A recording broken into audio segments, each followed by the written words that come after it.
पिछली क्लास में आप सभी लोगों को कुछ क्वेश्चंस मिले थे जो work energy power and Newton's law of motion से रिलेटेड थे और उनकी सॉल्यूशन क्लास अभी तक नहीं हो पाई थी। तो आज हम लोग उनकी सॉल्यूशन क्लास लेंगे, उसके बाद आगे के जो भी टॉपिक्स हैं वो आगे क्लियर किए जाएंगे। तो एक क्वेश्चन था, सारे क्वेश्चंस एनसीईआरटी से ही लिए गए हैं। आप चाहें तो एनसीईआरटी को भी देख सकते हैं अगर आपके पास है, अगर नहीं है तो फिर आप हम पर भरोसा करके इसी से समझ सकते हैं, पढ़ सकते हैं, क्योंकि ये सारे क्वेश्चन एनसीईआरटी से ही लिए गए हैं। क्वेश्चन लिखा हुआ है, कोई रेलगाड़ी बिना ढाल वाले 30 मीटर रेडियस के मोड़ पर, जो रेडियस दी हुई है वो 30 मीटर दी हुई है, 54 किलोमीटर पर आवर, स्पीड दी हुई है 54 kilometre per hour, v equal to 54 into 5/18,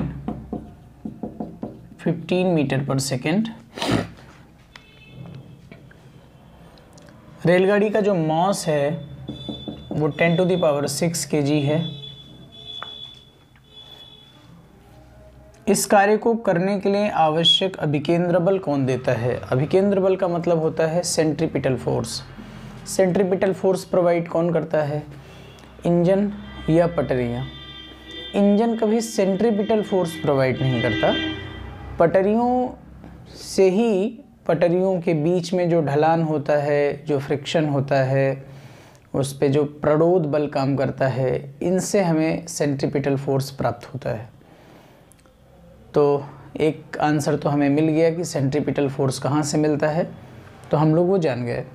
अगला इन्होंने पूछा है, पटरियों को क्षतिग्रस्त होने से बचाने के लिए मोड़ का ढाल कितना होना चाहिए, स्लोप क्या होना चाहिए? तो आपने स्लोप का फार्मूला पढ़ा है, tan theta equal to v²/rg, और यहाँ से हमारा v जो था वो 15 मीटर पर सेकेंड आया हुआ है, बाई r कितना है 30 मीटर इंटू जी कितना है 10 है।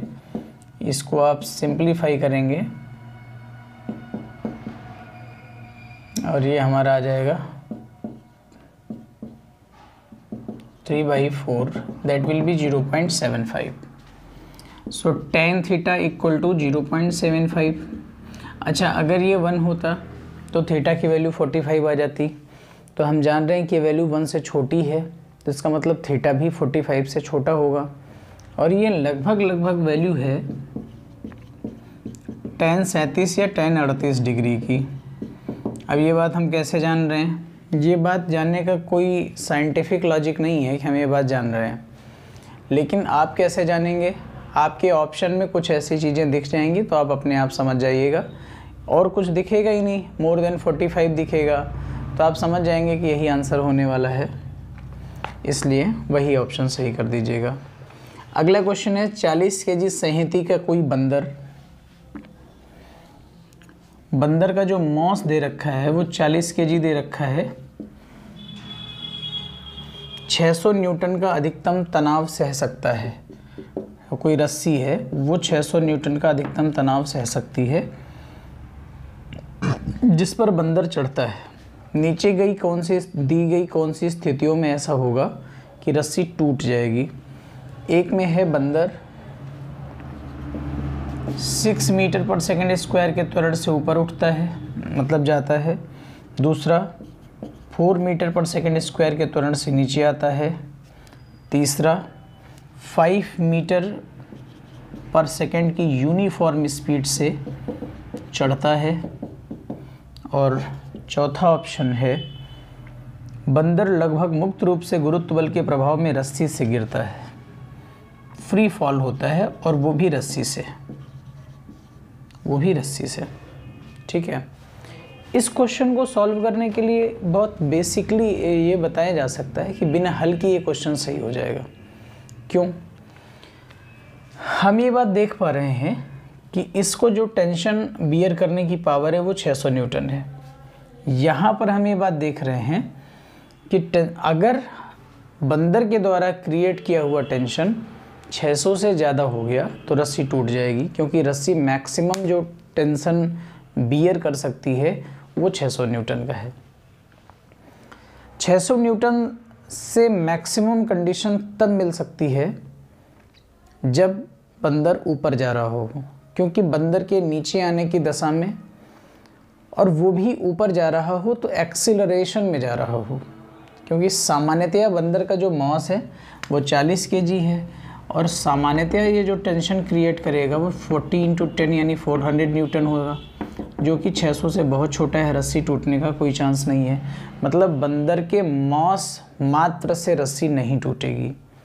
अगर बंदर यूनिफॉर्म ऊपर जाता है या यूनिफॉर्म नीचे आता है तो कोई त्वरण नहीं होगा, कोई टेंशन नहीं होगा, मतलब कोई एक्सेलरेशन नहीं होगा। अगर कोई त्वरण नहीं होगा तो भी तनाव परमानेंट 400 ही बना रहेगा, रस्सी नहीं टूटेगी। यानी पहली शर्त तो ये है कि त्वरण होना चाहिए और दूसरी शर्त ये है कि बंदर को ऊपर जाना चाहिए। अगर इन 4 विकल्पों में कोई एक ऐसा विकल्प हमें मिल जाता है या एक से अधिक ऐसे विकल्प मिल जाते हैं तो बस हम उन्हीं विकल्पों पर अपना ध्यान केंद्रित करेंगे, बाकी सारे विकल्प गलत होंगे, क्योंकि नीचे जाने पर तनाव घटेगा त्वरण से जाने पर, और अगर यूनिफॉर्म जाता है तो तनाव 400 ही बना रहेगा। ऊपर जाने पर तनाव अगर त्वरण है तो बढ़ेगा, अगर मतलब यूनिफॉर्मली जा रहा है तो कोई प्रभाव नहीं पड़ेगा। तो अब आप देखिए, यहाँ पे कह रहा है डाउनवर्ड हो रहा है, तनाव कम हो जाएगा। यहाँ पे आपसे कह रहा है कि यूनिफॉर्म है, यूनिफॉर्म जब होगा तब सेम टेंशन बना रहेगा। फ्री फॉल और रस्सी से होगा, मतलब A = G के इक्वल हो जाएगा। आप सब लोग ये बात जानते हैं कि अगर रस्सी से नीचे कोई व्यक्ति आ रहा हो तो टेंशन का फार्मूला होता है T(mg - A), और अगर यहाँ पर A G के बराबर हो जाता है चौथे विकल्प में तो इसका मतलब टेंशन 0 हो जाएगा। तो ये गलत है, ये गलत है, ये गलत है। अगर सही हो सकता है तो ये सही हो सकता है। अगर शब्द मैं इसलिए कह रहा हूँ क्योंकि अगर टेंशन इस एक्सेलरेशन को इंक्लूड करने पर, अगर इस त्वरण को लेने पर जो तनाव बंदर ने क्रिएट किया अगर वो 600 न्यूटन से भारी हो गया, बड़ा हो गया तो रस्सी टूटेगी। अगर 600 न्यूटन से बड़ा नहीं हुआ तो रस्सी नहीं टूटेगी। तो आइए देख लेते हैं इसको लेकर के। हालांकि 4 विकल्पों में कोई एक विकल्प सही होना है तो यही सही होना है। अब हम आगे डिस्कस नहीं करना चाहिए हमें, लेकिन चूंकि NCERT हम लोग पढ़ रहे हैं इसलिए विवेचना जितनी ज़्यादा हो सके, विश्लेषण जितना ज़्यादा हो सके उतना बढ़िया है। तो ये हमारा हो जाएगा T(mg + A), तो mg 10 और A हमारा 6 दिया हुआ है, 16 × 40 that is 640 Newton, that is 640 Newton which is greater than 600 Newton. हम देख रहे हैं कि जो इस स्थिति में बंदर के द्वारा उत्पन्न किया हुआ तनाव आया है वो तनाव बल 600 न्यूटन से बड़ा है, इसलिए रस्सी टूट जाएगी। तो ऑप्शन नंबर A सही हो जाएगा।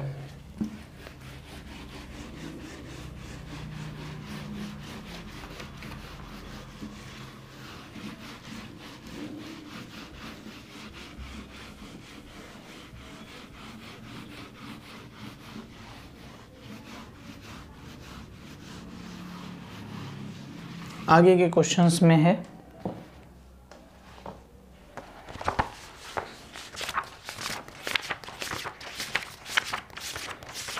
वर्क एनर्जी पावर से रिलेटेड कुछ क्वेश्चंस थे, उन्हें भी हम लोग देख लेते हैं। एक क्वेश्चन था आपके पास, सही विकल्प को रेखांकित कीजिए, अंडरलाइन द करेक्ट ऑप्शन। जब कोई संरक्षी बल किसी वस्तु पर धनात्मक कार्य करता है तो वस्तु की स्थितिज ऊर्जा बढ़ती है, घटती है, अपरिवर्तित रहती है। जब कोई संरक्षी बल जब हम कहते हैं तो आप सबके दिमाग में छवि बनती होगी कंजर्वेटिव फोर्स की, संरक्षी बल है ना। संरक्षी बल के अंतर्गत क्या होता है, यांत्रिक ऊर्जा संरक्षण रहता है ना, मैकेनिकल एनर्जी कंजर्व रहती है, ठीक है। संरक्षी बल लगभग केंद्रीय बल होते हैं। लगभग मैं इसलिए बोल रहा हूँ क्योंकि हर केंद्रीय बल संरक्षी होता है लेकिन हर संरक्षी बल का केंद्रीय बल होना जरूरी नहीं है। ये चीज़ हमने आप सबको पढ़ाई है लेक्चर में। दूसरी चीज़, इसके अंतर्गत संपूर्ण पथ पर किया गया कार्य या बंद लूप पे किया गया कार्य, क्लोज लूप में जो वर्क डन होता है वो 0 होता है। ये क्लास हम आपको रिवाइज करा रहे हैं, आप ये ना समझें कि हम आज पहली बार ये बता रहे हैं। जो लोग रेगुलर क्लास देख रहे हैं, जिन्होंने सिलेबस देखा है, पूरा परचेज किया हुआ है, उन्हें ये पता होगा कि नहीं ये चीज़ें हम पढ़ा चुके हैं। तो वो ये कह रहा है कि संरक्षी बल के अंतर्गत अगर वर्क डन पॉजिटिव होता है तो पोटेंशियल एनर्जी यानी स्थितिज ऊर्जा में क्या परिवर्तन होता है, घटती है, बढ़ती है या कांस्टेंट बनी रहती है। तो सबसे पहले तो हम संरक्षी बल को कंसीडर करें, फिर उसके कार्य के धनात्मक होने की स्थिति तक पहुंचने का प्रयास करें। कहाँ पर ऐसा हो रहा है कि कार्य धनात्मक हो रहा है, तो हम उसे देखते हैं। हम यूँ चलते हैं, यूँ अगर किसी बॉडी को हम अपवर्ड लेकर के जाते हैं लाइक दिस, एच शिफ्ट करते हैं, तो हम जानते हैं कि इसका जो ग्रेविटेशनल फोर्स है वो नीचे वर्क कर रहा है। ऐसी दशा में mg इंटू माइनस एच होगा या फिर माइनस mg इंटू एच होगा, क्योंकि डिस्प्लेसमेंट के अपोजिशन में ग्रेविटेशनल फोर्स वर्क कर रहा है। तो ये वर्क डन कैसा होगा, निगेटिव होगा। लेकिन ये बॉडी जब ऊपर जाएगी तो पोटेंशियल एनर्जी इंक्रीज करेगी। इससे हमें ये पता चल पा रहा है कि अगर पोटेंशियल एनर्जी इंक्रीज करती है तो वर्क डन निगेटिव होता है। तो जाहिर सी बात है कि अगर वर्क डन पॉजिटिव है तो पोटेंशियल एनर्जी डिक्रीज कर जाएगी, घट जाएगी। वो भी कंडीशन आप देखिए। अब मान लीजिए कोई पिंड यहाँ से नीचे आता है, ऐसे आता है और एच शिफ्ट होता है, तो आप जानते हैं कि इसमें जो नेचुरली फोर्स वर्क करेगा वो नीचे करेगा, ये आएगा भी नीचे। तो वर्क डन कैसा होगा, पॉजिटिव होगा। जब वर्क डन पॉजिटिव होगा फिर आप ध्यान से देखिए कि ये नीचे आएगा, इसकी हाइट कम होगी, इसका मतलब इसकी स्थिति जो डिक्रीज कर रही है। तो if work done is positive under any conservative force then the potential energy of that system decreases. अगला क्वेश्चन है, किसी वस्तु द्वारा घर्षण के विरुद्ध किए गए कार्य का परिमाण हमेशा इसकी काइनेटिक एनर्जी, इसकी पोटेंशियल एनर्जी में क्षय होता है। पोटेंशियल एनर्जी में क्षय नहीं होता है, काइनेटिक एनर्जी में क्षय होता है, ध्यान रखें। तो फ्रिक्शन अपोजेज या friction reduces kinetic energy, friction reduces kinetic energy, अर्थात जो घर्षण है वो गतिज ऊर्जा को कम करता है।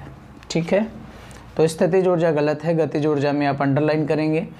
अगला क्वेश्चन है, किसी बहुकर्ण निकाय के कुल संवेग परिवर्तन की दर निकाय के बाह्य बल आंतरिक बलों के जोड़ के अनुक्रमानुपाती होती है। संवेग परिवर्तन की दर, the rate of change of linear momentum is equal to F external. F internal मेरे साथी नहीं होता है, क्योंकि जनरल बॉडीज़ में एफ इंटरनल की वैल्यू 0 होती है। और हम लोग सैद्धांतिक रूप से न्यूटन के सेकेंड लॉ में ये पढ़ते हैं कि किसी भी गतिशील पिंड के संवेग परिवर्तन की दर बाह्य बल के बराबर होती है। आंतरिक बलों का योग 0 होता है, इसलिए ध्यान रखेंगे संवेग परिवर्तन की दर एक्सटर्नल फोर्सेस के इक्वल होती है, ना कि इंटरनल फोर्सेस और एक्सटर्नल फोर्सेस के ऐड के, ना कि इंटरनल फोर्सेस के। Only and only individually external forces is equal to the rate of change of linear momentum. तो यहाँ पे एफ एक्सटर्नल सही होगा, एफ इंटरनल आप काट दीजिएगा। डी ऑप्शन में चल रहे हैं, डी क्वेश्चन में चल रहे हैं, किन्हीं दो पिंडों के अप्रत्यास्थ संघट्ट में वे राशियाँ जो संघट्ट के बाद नहीं बदलती हैं, निकाय की कुल गतिज ऊर्जा, कुल रेखीय संवेग, कुल ऊर्जा। साथ ही मैं आपको बता दूं, कोलिजन जो होता है, कोलिजन यानी संघट्ट, संघट्ट आप सभी लोग पढ़ चुके हैं हमारी क्लास में। संघट्ट जो होता है, संघट्ट दो भागों में बांटा जा सकता है, ये भी सभी लोग जानते हैं।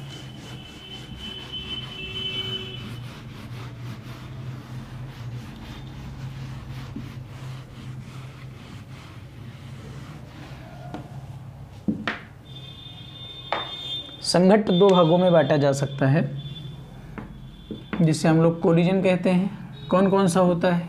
एक कोलिजन होता है जिसे हम कहते हैं प्रत्यास्थ संघट्ट, और एक होता है अप्रत्यास्थ संघट्ट। ये भी आप सब लोग रिवाइज कर रहे हैं। एक होता है इलास्टिक कोलिजन और एक होता है in elastic collision.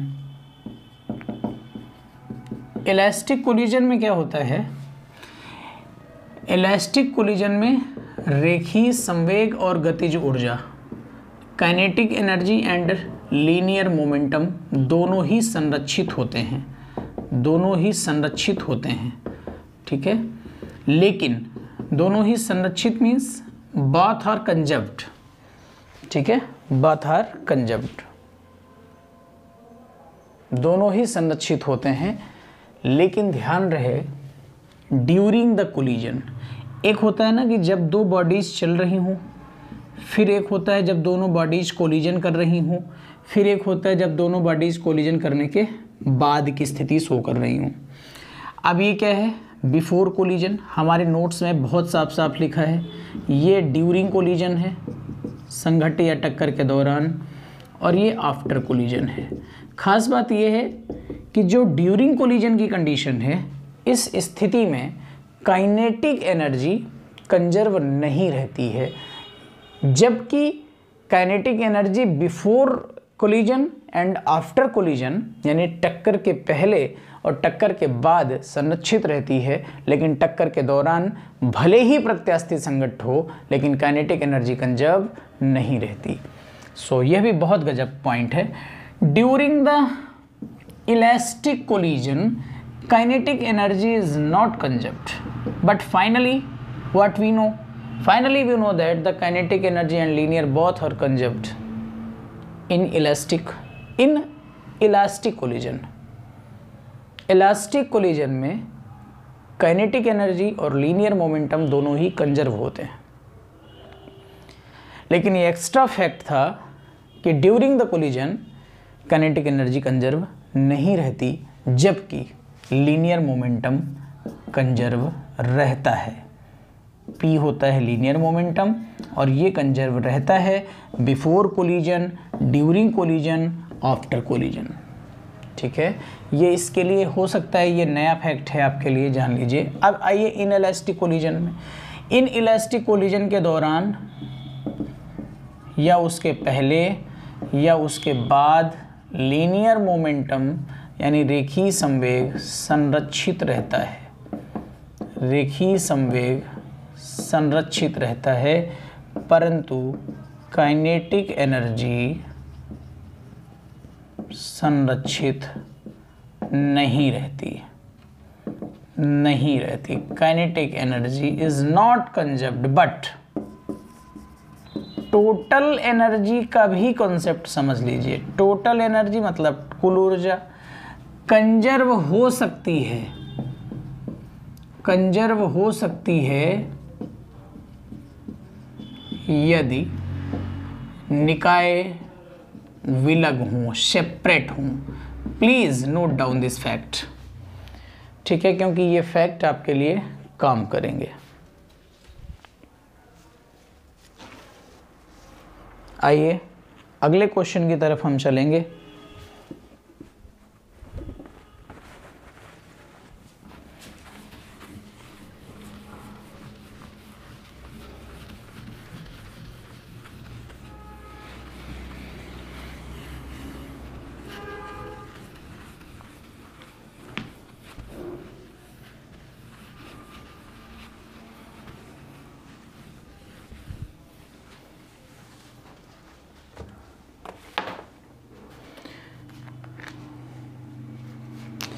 Ji, question था किन्हीं दो पिंडों के अप्रत्यास्थ संघट्ट में वे राशियां जो संघट्ट के बाद नहीं बदलती हैं, निकाय की कुल गतिज ऊर्जा बदल जाती है, कुल रेखीय संवेग और कुल ऊर्जा।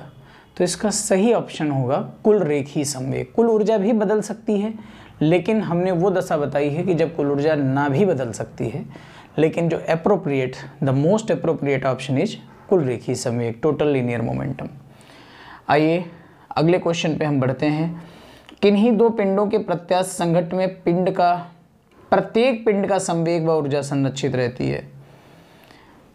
अब देखिए, जैसे मैंने कहा ये दो बॉडीज़ हैं, ड्यूरिंग कोलिजन और आफ्टर कोलिजन और ये बिफोर कोलिजन।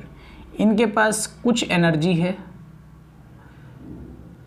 E1 और मोमेंटम है P1। इनके पास कुछ एनर्जी है E2 और मोमेंटम है P2। टोटल मोमेंटम कितना हो गया P1 प्लस P2। मान लो ये x आता है और यहाँ इनका मोमेंटम P1 डैश हो जाता है और P2 डैश हो जाता है, लेकिन ये दावा है कि P1 डैश और P2 डैश भी x ही आएगा, बट ये नहीं दावा कर सकते कि अगर ये P1 है तो यह भी P1 ही रहेगा।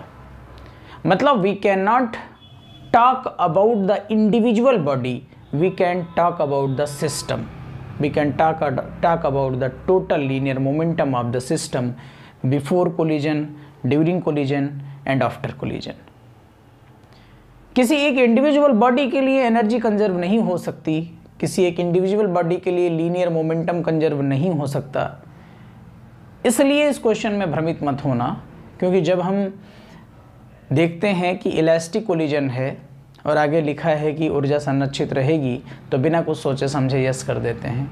लीनियर मोमेंटम संरक्षित रहेगा, यस कर देते हैं। जबकि एक एक पिंड का अलग अलग संरक्षित नहीं रहेगा।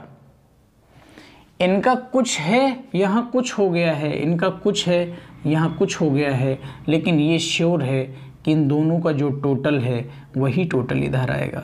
तो एक एक पिंड के लिए ये बात सही हो रही है या पूरे सिस्टम के लिए सही हो रही है, तो आपको समझ में आ रहा होगा कि पूरे सिस्टम के लिए सही हो रही है, ना कि सिंगल बॉडी के लिए। इसलिए ये क्वेश्चन या ये ऑप्शन असत्य है, गलत है।